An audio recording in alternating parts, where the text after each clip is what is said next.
Hello and welcome to Wellness with Anastasia. I'm so glad you're here.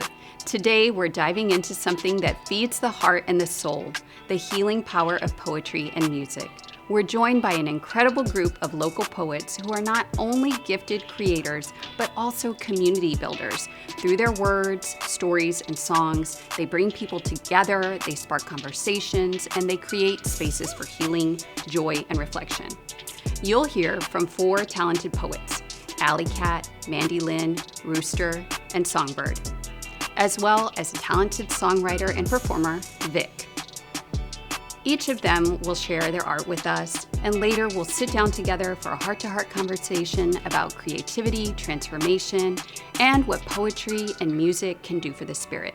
So let's settle in, open our hearts, and get inspired.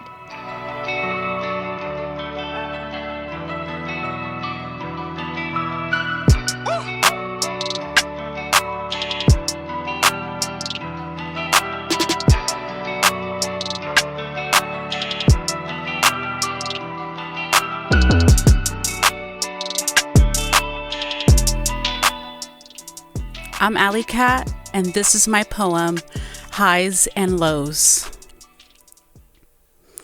Soar through your highs, sink into your lows in order to grow. Ride the waves and let it flow in order to grow.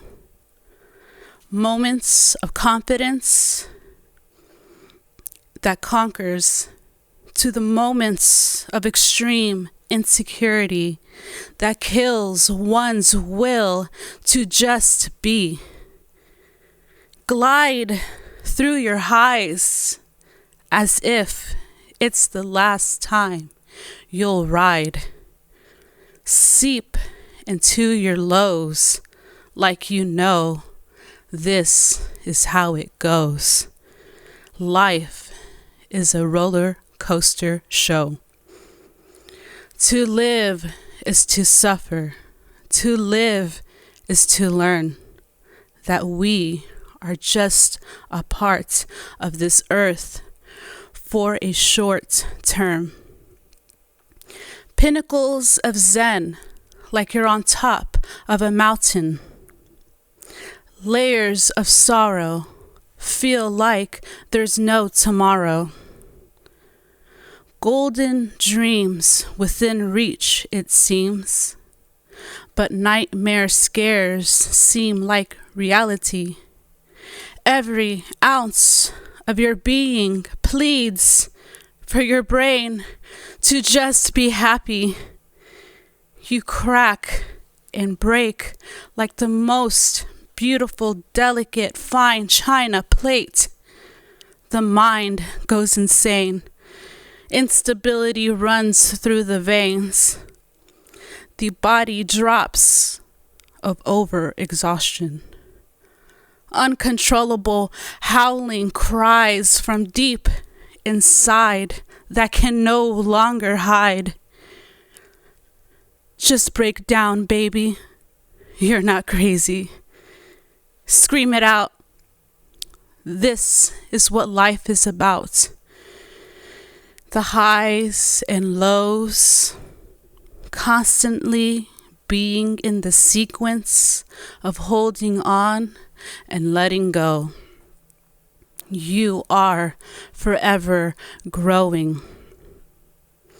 Breaking down is breaking through till you come out stronger on the other side. Baby, don't let your dreams run dry. Thank you. My name is Rooster Martinez, and this poem is called Cool Cool Guy, or Wild Things Happen All the Time in My Hood, and sometimes it's real and sometimes it's not. Rainy November sits on the city's skin like the cold ocean. I am shambling on its shoulders towards the corner store, and across the way I spot Rodney, the local vato from my barrio who swears on crystals, astrology, PTSD, and warm beer. And he is soaked in the same wet that I am. Rodney, aflame with something on his mind, runs up on me, jaywalking, crossing 4 lanes of traffic, dodging 6 cars, going 30 miles an hour. He says, "Roost, you're not gonna believe it." I say, "What, fool?" He says, "I saw cool guy." I say, "Who?" He says, cool guy. I was out by Woodlawn Lake and 3 dudes were trying to jump me when splash. The ducks and the geese trip out. The ravens and the grackles flew off. The tadpoles and turtles started acting crazy and out of the Lago Estevato cool guy way. He had some fresh Adidas chanclas with wings and everything. Choom, choom, choom. He was flying and jumping, colabronce, and scared away the 3 vatos trying to beat me down. He flew towards me all like, psh, psh, psh, psh, psh, psh. And I was like, "What's up, fool? I ain't got no beef, homie. But yo, those flying chanclas are super fly." Homie looked like young Edward James almost mixed with Carlos Santana. He had all this gold jewelry like Mexican Mr. T, like he wasn't scared of getting robbed by nobody. And I was like, "So you from around here or what, fool?" And he was like, "Nah, I'm from the ocean." And I said, "Oh, snap. Corpus?" And he was like, "Nah, I run all that water." He said, "My enemies call me Namor, but people call me cool guy." And I'm wondering who's messing with someone named cool guy with wings on his feet, but whatever. Everybody's got haters, I guess. And then a turtle came up to the homie and started whispering. And I couldn't understand the turtle, but I could tell it was something serious. I asked cool guy, "What's up? Did he need backup or something?" And he was like, "How long can you hold your breath?" And I said, "The regular amount, but I'm down to try." And he said, "Nah, some other time." Then dove off and cool guy was gone. And I said, "Rodney, what have you been smoking?"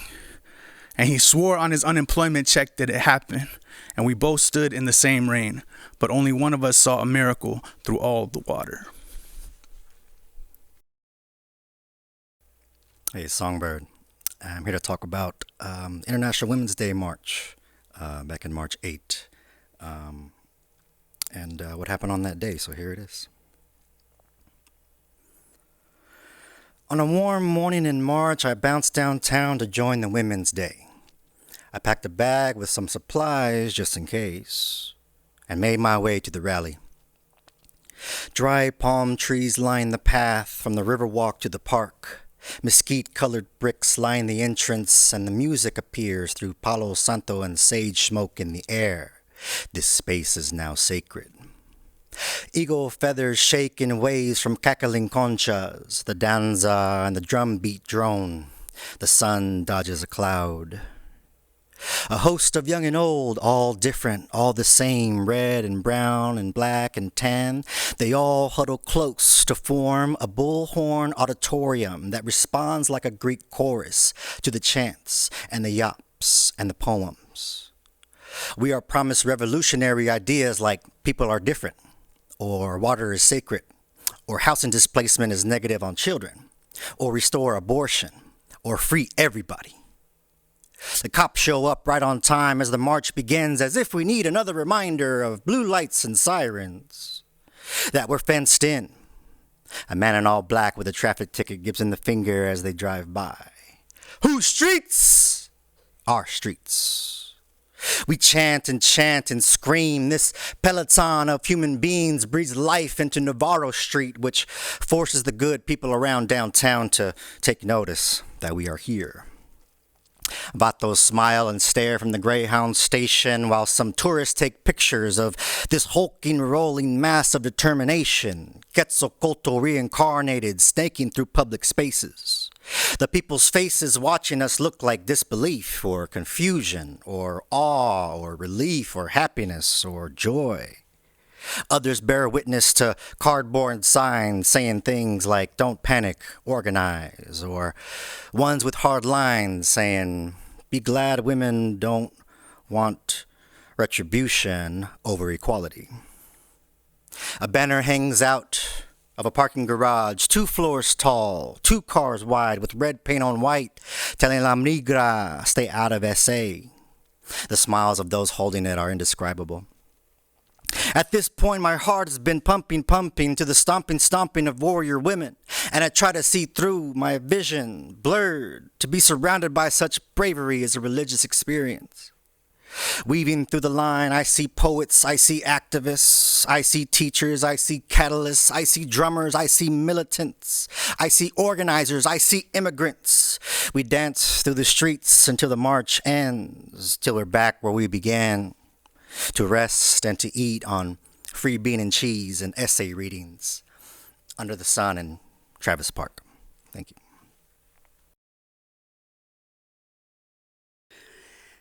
My name is Mandy Lynn, and this is Fatherless Daughter. An 8-year-old girl, standing in the heart of San Antonio's market square, breathing in the open market air. The smell of warm elotes con mayonesa, the smell of sizzling fajitas on the comal, the smell of hand-rolled gorditas emerging from the fryer wafting through the air. And the colors, the raspas de chamoyadas, reds, blues, and greens melting into the fiesta colors of spring. Her mother brings her here every year to connect her to her culture, to remind her of her heritage, to connect her to who her father was before he became who he is. She listens for that Tejano beat. The beat moves through her feet, connecting her to the land where her parents sang, danced, and drank when they were happy. She listens for that Tejano beat, her father's heartbeat. Listen. Da-na-na-na-na-na-na-na. Da-na-na-na-na-na-na-na. And in this moment, she is reminded that she is a fatherless daughter. God, why is she a fatherless daughter? She looks around her and she is surrounded. She feels drowned by daddies dancing with daughters, daddies with babies on shoulders, daddies swaying side to side, spilling beer and taking pride in daughters. Viejito on the sideline takes notice. He drops the stale beer that he is holding. He grabs the little girl by the hand and spins her around and around as fast as he can. She laughs, she falls, she gets back up. And in this moment, she feels a little less like a fatherless daughter. They decide to take a break from dancing. Her mother pulls her through the market square stands until she comes upon a stand with bracelets. She wants a bracelet with her name on it until she sees her father's name. And in this moment, she is reminded that she is not a fatherless daughter. Daddy may not be here, but she still has a father. She takes the bracelet to the register, pays with her $10, and stuffs his name deep down into her heart pocket. Another stranger takes notice. He says, "Mija, did you buy a bracelet with your name on it?" She says, "No, I bought a bracelet with my father's." He says, "Oh, are you going to give it to him on Father's Day?" She says, "No, my father's in prison." The stranger begins to cry. He looks mother in the eye and says, "I understand. I've been there." He takes the little girl by the hand and buys her a bracelet with her name. For the other hand, she walks away from the stand with matching daddy-daughter bracelets. And in this moment, she knows that she is not a fatherless daughter. Thank you, God, for kind strangers to remind her that she is not a fatherless daughter. Thank you, God, that there is no such thing as a fatherless daughter.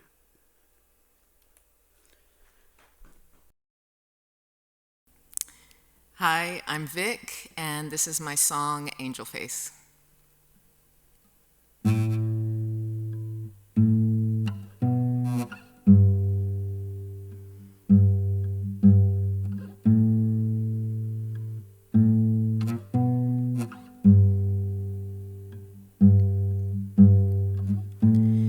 Would you believe they put up a fight? They wouldn't let their dreams die.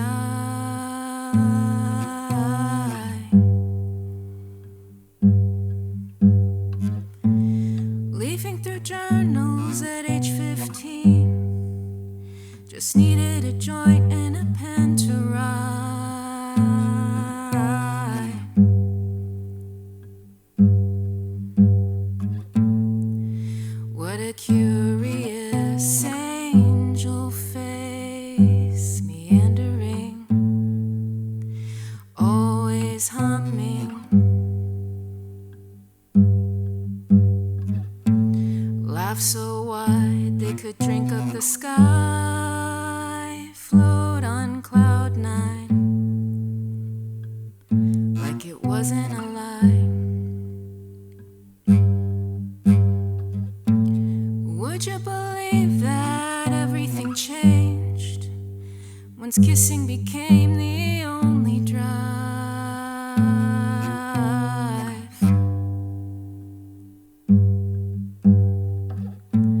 Lover girl, your curls were made for entangling with sticky heartstrings. What a curious angel face, meandering, learning to sing,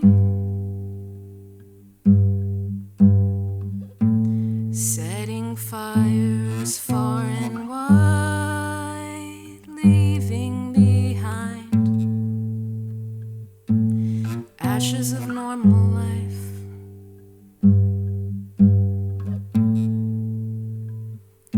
Don't let the dream die.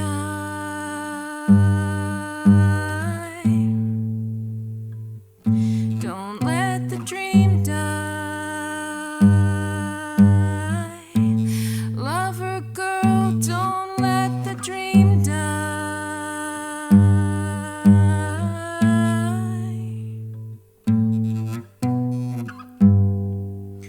Na, na, na, na, na, na.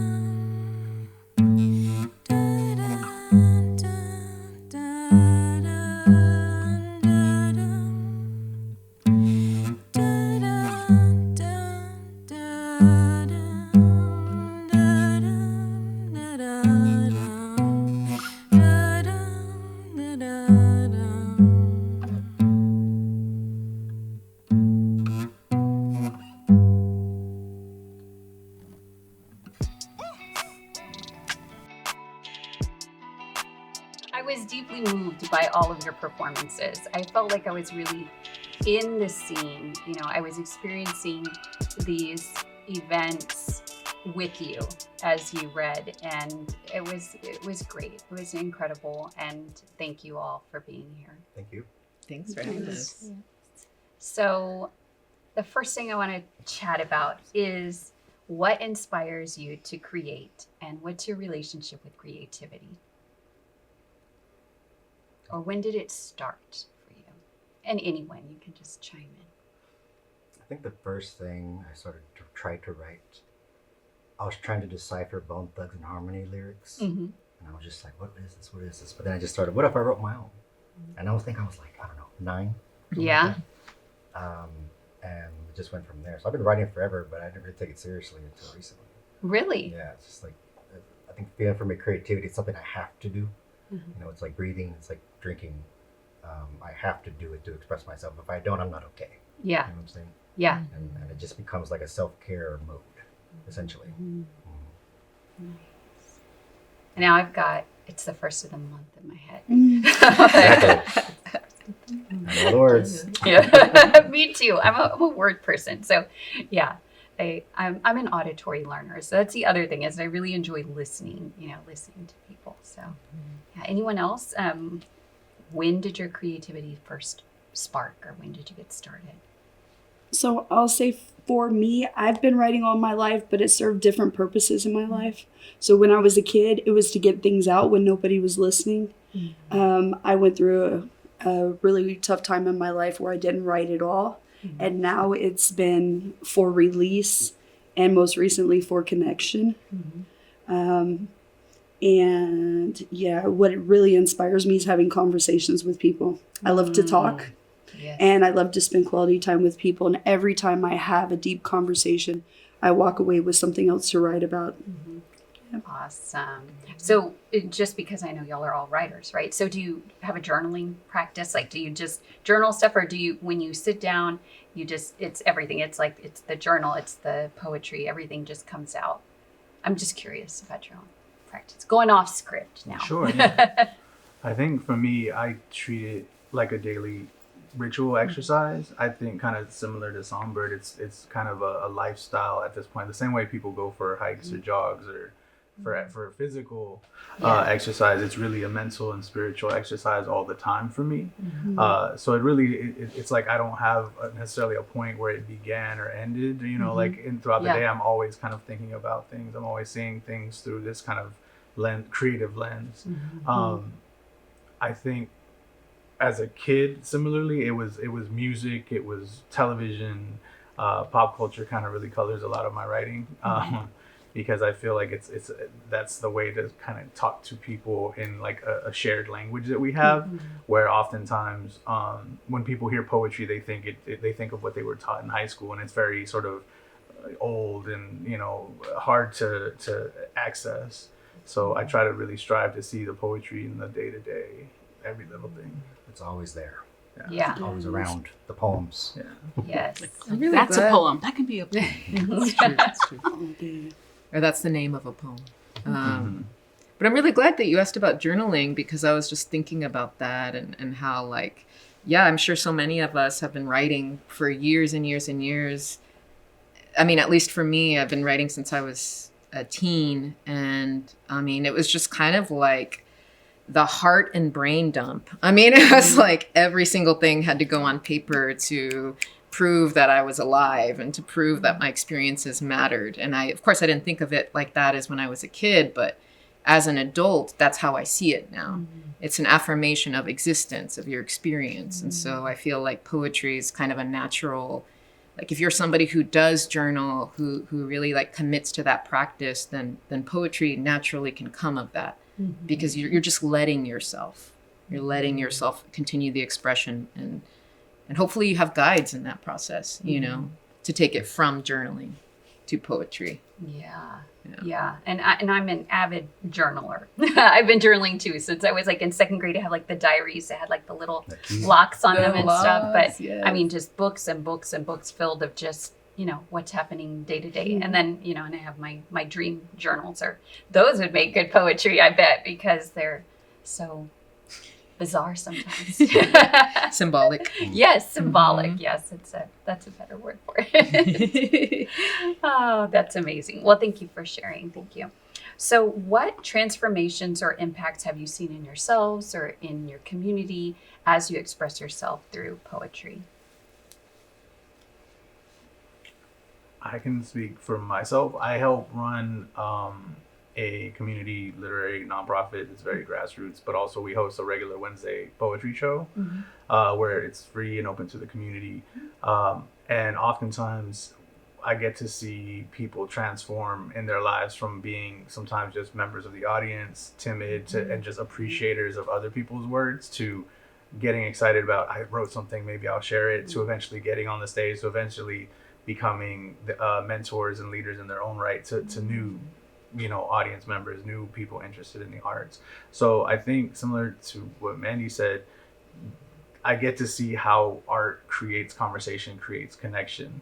And I think sometimes when we think of entertainment, and a lot of it is transactional, I guess, like it's kind of like you pay for things, or you expect an experience. And a lot of times at art shows, you're just going to get what this person says, and if you don't like it, it's on to the next person and on to the next person. And you kind of have to sit there with poetry in a way that's sort of different than just watching television again, or a film. You have to sort of decide, like, maybe I didn't like this, but it was interesting, or maybe I really like this because it spoke to me directly, or maybe that wasn't my experience, but I can see this person really sharing something that's so meaningful that it's washing over me, and you don't have control of that. So I think that's how I kind of see it happen, and then it just draws people in after a while. They kind of get addicted to it. So Yeah. And I've seen a lot more poets get a lot better too, like because we're doing different things, and like all of our stuff is very different styles, right? And like, there's singing, there's movement, there's spoken word, there's more poetry, but all that mingling together, like you have this milieu of knowledge and wisdom that couldn't be there otherwise, because we're talking from our hearts, we're talking from that place. And if you're up there doing poetry and doing open mic, I hope you're telling the truth, because then I get to know more about you as a person, like, or how you think, and the way you see the world and stuff. And it becomes very easy then to make friends in this thing because hey, I'm sorry about that happened to me too. Like, the great thing about the poetry meets that he's talking about is that some of these people aren't on their phones. They're not going. People are recording themselves, but people are present. People are there. That energy is there, and I think that's very special compared to if you go to a concert, if you go to downtown or whatever. Like, it's a very, very different experience. I like to pitch it as hey, if you want to do something different than going to a bar or to a concert, come to poetry. It's free. Yeah.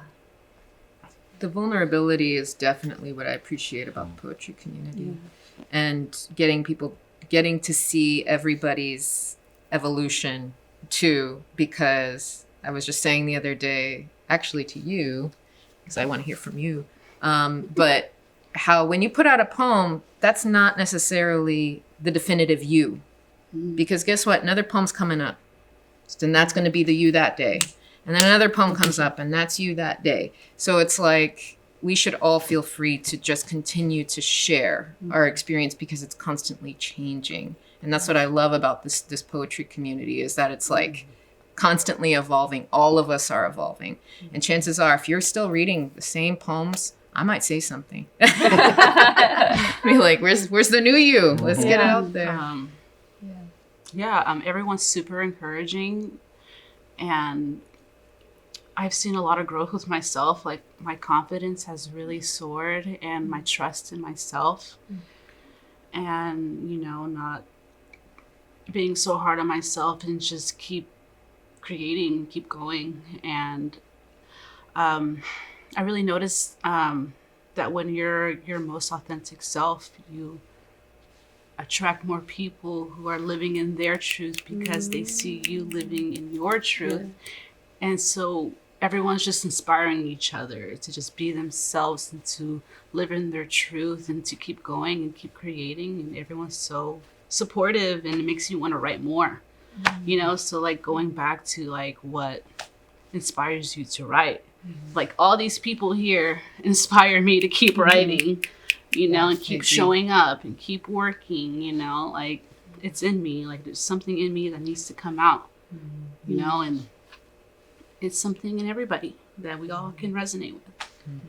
For a few times, Alicat came to open mic, very timid. She's telling her poetry and everything, whatever. And nowadays she's like, I'm here. All right, okay. I'm all dancing. I agree with that one. What I think is beautiful about poetry is it's a fast track to community sometimes, because I think that if a stranger shares their poetry with you, you've essentially seen them naked before you've even shaken their hand. I've been thinking of that one all morning just so I could get it out. Oh my gosh. But that's what it is. It's you learn so much about people before you even meet them, that it feels like community right off the bat. Yeah. Yes, I love that.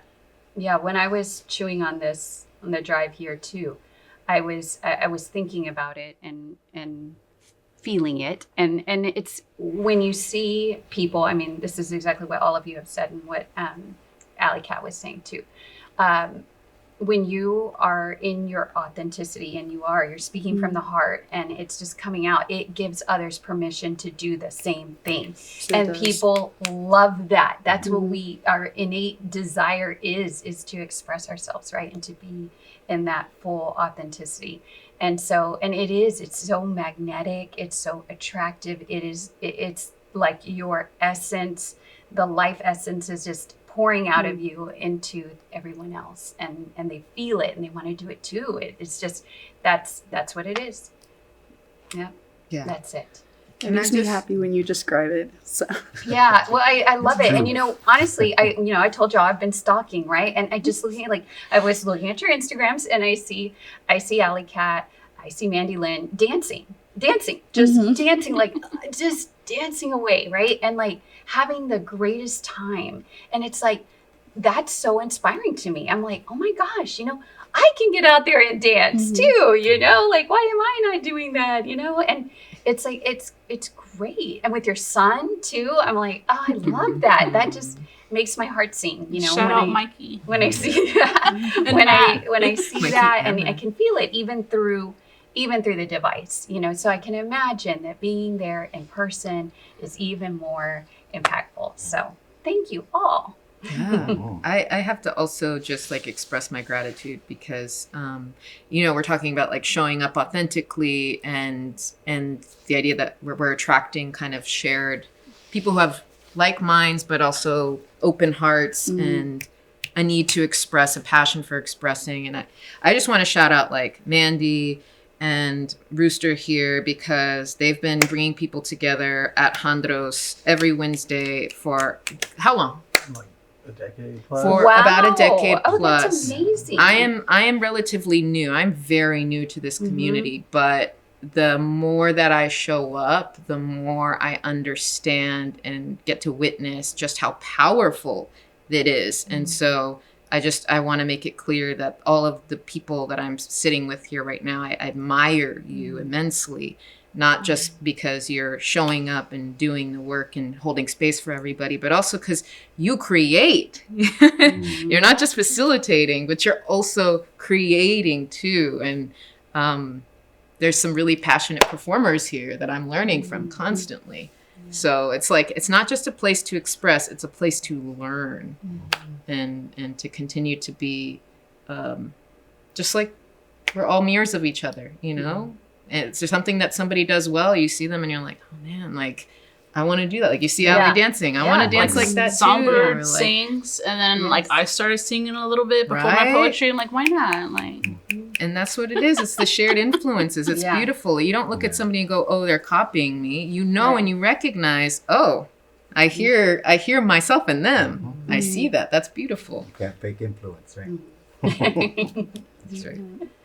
I think also like we're such a multi-discipline type of group that's there. I mean, musicians, actors, directors, poets, obviously writers, novelists, dancers, so having that sort of creative community, even if it's passive, is just, you always getting things from the world. So if you see a great performance and you want to know more about it, like people are all open to it and sharing their creativity with you, like collaborating on songs together, or I wrote a poem with another guy that we performed together, like they perform in their slam team together. Like there's so much more wider, different activities happening in here that if you have some talent, you can just come and do it. Like I think what's great about poetry, there are rules to poetry, but I feel it is a very freeing type of art because, I like to think it like if it slaps, right? If it's good, people like it. If they're people aren't waiting to be surprised,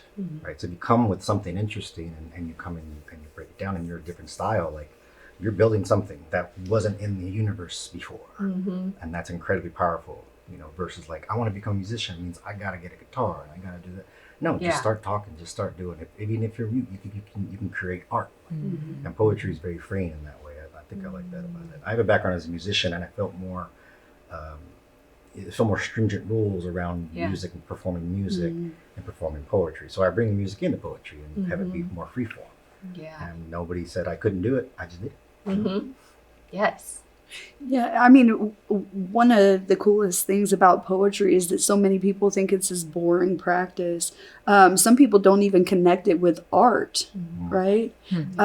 But if you go to an open mic, especially if you're going for the first time, you're going to find something that surprises you. Whether it's one poem, 10 poems, a new lifestyle, but poetry surprises the people, and that it tickles me every time. Yeah. Well, I can't wait to go. I have to check it out.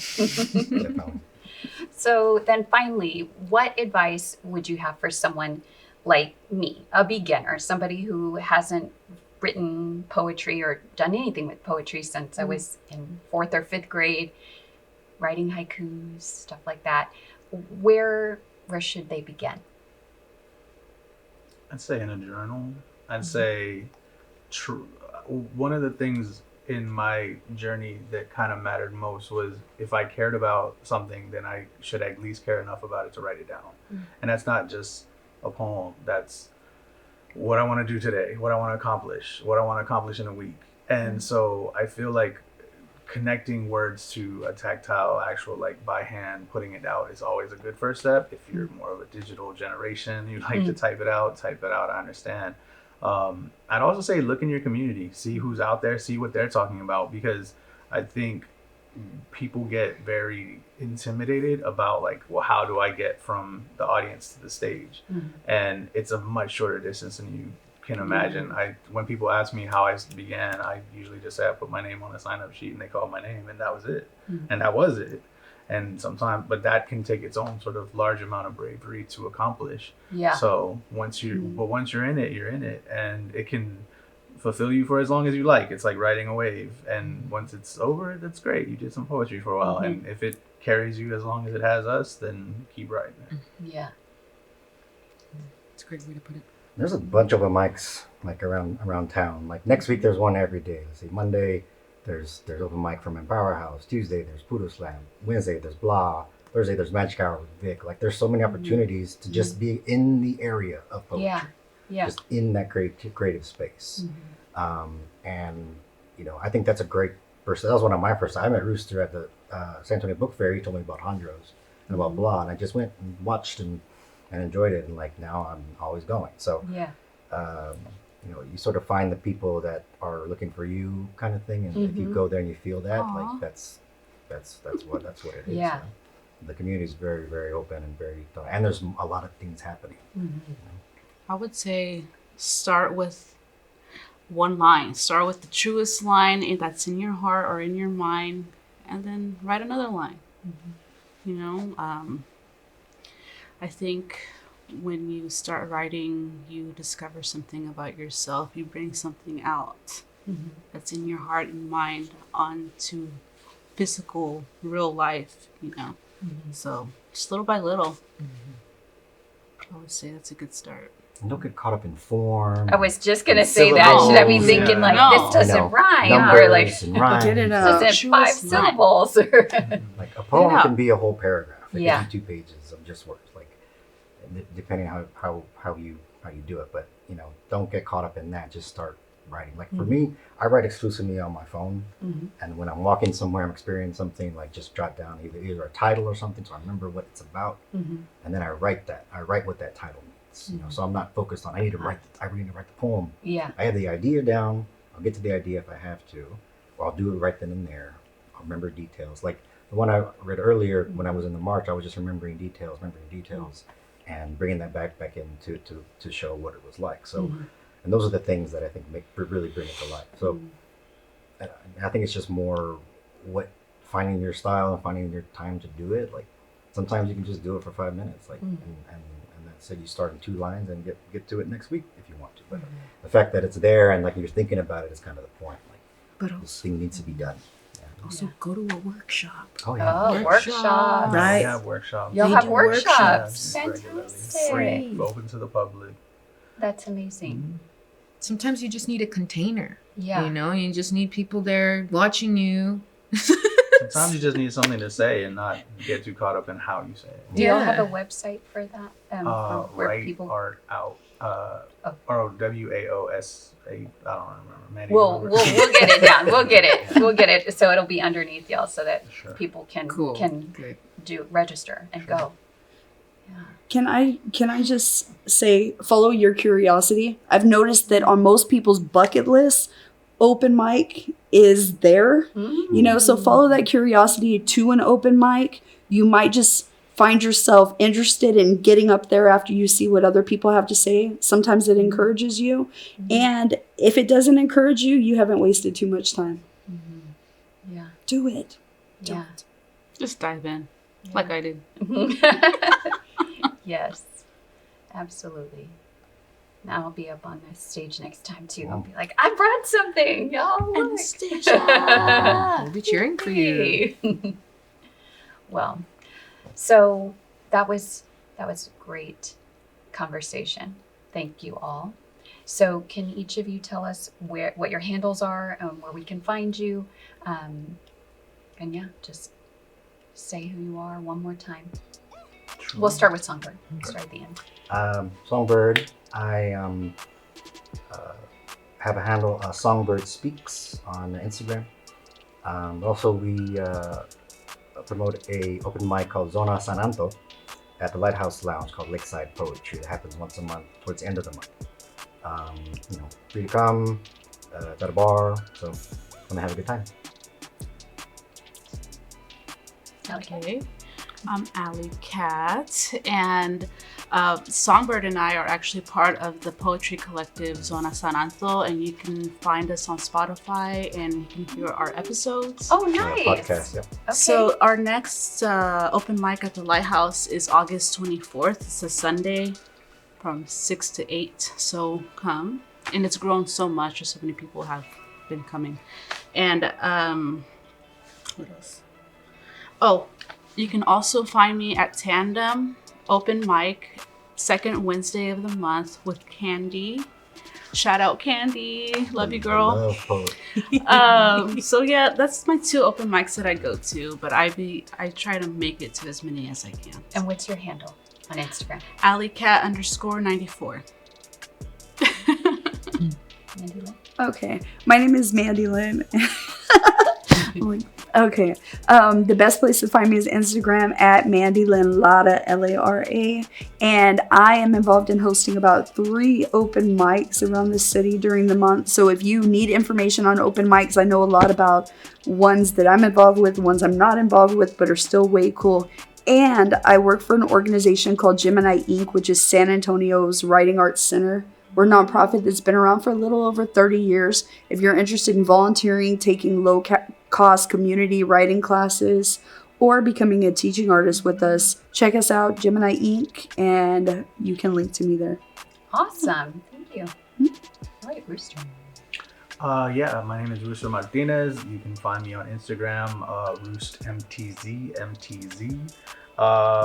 You can also find us at the Blah Blah Blah Poetry Spot, which happens every Wednesday at Hondro's Garden Patio, 8 p.m., 21 and up. Also, you can, through my Instagram, you can find Write Art Out Instagram as well, which has a ton of information about our events, our free to the public writing workshops, as well as any others that are happening in the greater San Antonio area. Oh, and before we leave, do you have your book on you? I do. You have a book. Show us. Sure, I have a Show book. us. It's a book of poetry, right? It's a book of poetry, Mexican Mexican Dinosaur, available through Write About Now Publishing. Oh, awesome. Yay. Lucy. And Vic? My name is Vic Estrada. My handle on Instagram is Victoria Janitzi. Janitzi is Janitzi, in case you have trouble finding me. And I am hosting some songwriting classes, so please check it out if you're interested in writing songs for beginners, puro beginners. If you've never even touched an instrument, this is for you. And I also host an open mic. So yeah, check it out. Thank you. Thank Well, you. thank you, everyone. It was a delight. Thank you. Thank you. Very fun.